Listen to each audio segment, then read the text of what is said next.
সংসদীয় আসনের সীমানা পুনর্নির্ধারণ নিয়ে দ্বিতীয় দিনের শুনানি শুরু হয় ত্রয়োদশ জাতীয় সংসদ নির্বাচনের প্রস্তুতির অংশ হিসাবে। আজ সকাল থেকে নির্বাচন ভবনে সীমানা পুনর্নির্ধারণ সংক্রান্ত শুনানি শুরু হয়।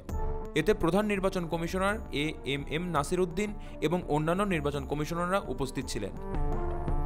আজ মোট ২০টি আসনের সীমানা পুনর্নির্ধারণ বিষয়ে দাবি ও আপত্তি শুনানির জন্য নির্ধারণ ছিল।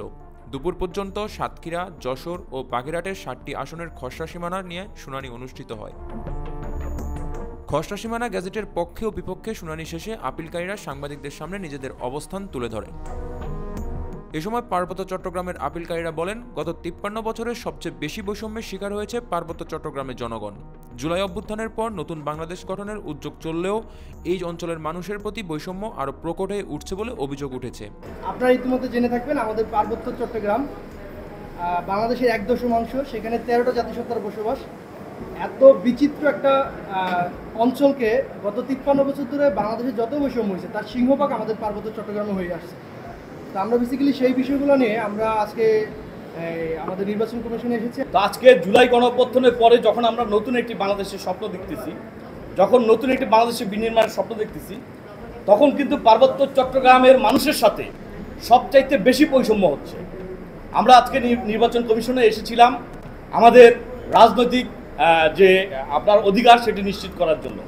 সমগ্র বাংলাদেশের যে উন্নয়নের ধারা, সেই ধারা পার্বত্য চট্টগ্রামে অব্যাহত রাখার জন্য আমরা আজকে নির্বাচন কমিশনের সাথে আমরা শুনানিতে তাদেরকে আমরা জানিয়েছি, যাতে পার্বত্য চট্টগ্রামের এই তিন জেলায় ৩টি সংসদীয় আসন তারা যাতে বাড়িয়ে ৮টিতে করে। এ সময় চট্টগ্রামের আপিলকারীরা বলেন, আমরা দ্বৈত শাসন আর নোম্যান্স ল্যান্ডে আছি। আমরা এখানে আবেদন করেছিলাম, আমরা চট্টগ্রাম বর্তমানে আমাদেরকে 4-এর সাথে সীতাকুণ্ডুর সাথে সম্পৃক্ত করে দেওয়া হয়েছিল ২০০৮ সালে। আমরা আবেদন করেছিলাম আমাদের পার্শ্ববর্তী চট্টগ্রাম ১০ আসনের সাথে আমাদেরকে এই যে সিটি কর্পোরেশনের যে 2টা ওয়ার্ড আমাদেরকে আগের জায়গায় আমাদেরকে ২০০৮ সালের মতো সময় এই সম্পৃক্ত করার জন্য আমরা আবেদন করেছিলাম, কিন্তু খসড়াতে দেখলাম যে আমাদেরকে অন্তর্ভুক্ত করা হয়নি। আমরা আজকে এই আপত্তির মধ্যে এই জিনিসটা বলেছি যে আমরা সিটি কর্পোরেশন, আমরা আজকে দ্বৈত শাসনের মধ্যে আছি, আমরা নোম্যান্স ল্যান্ডে আছি, আমরা আজকে সিটমহলে আছি। আমরা যখন উন্নয়নের জন্য মেয়রের কাছে যাই, উনি বলে যে আপনারা তো সীতাকুণ্ডর লোক, আবার সীতাকুণ্ড এমপির কাছে গেলে উনি বলে যে আপনারা তো সিটি কর্পোরেশন লোক, তাহলে আমরা কার কাছে যাব? সেই কারণে আমরা আমাদের সিটি কর্পোরেশনকে এই 2টা ওয়ার্ডকে আমরা সিটি কর্পোরেশনে থাকতে চাই। বরগুনা জেলার আপিলকারীরা গণমাধ্যমকে বলেন, ২০০৮ সালের তত্ত্বাবধায়ক আসন কমিয়ে 2টা জেলাকে রূপান্তরিত করেছে। এতে বরগুনার মানুষ প্রশাসনিক সুবিধা থেকে বঞ্চিত। ১৯৮৬ থেকে ২০০১ সাল পর্যন্ত বরগুনা জেলায় 3টি সংসদীয় আসন ছিল।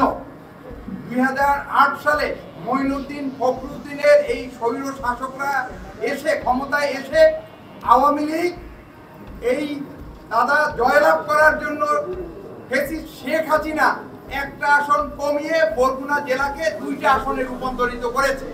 বরগুনার মানুষ প্রশাসনিক সুবিধা থেকে বঞ্চিত। 13 ঘন্টা লাগে বরগুনা জেলা শহরে আসতে।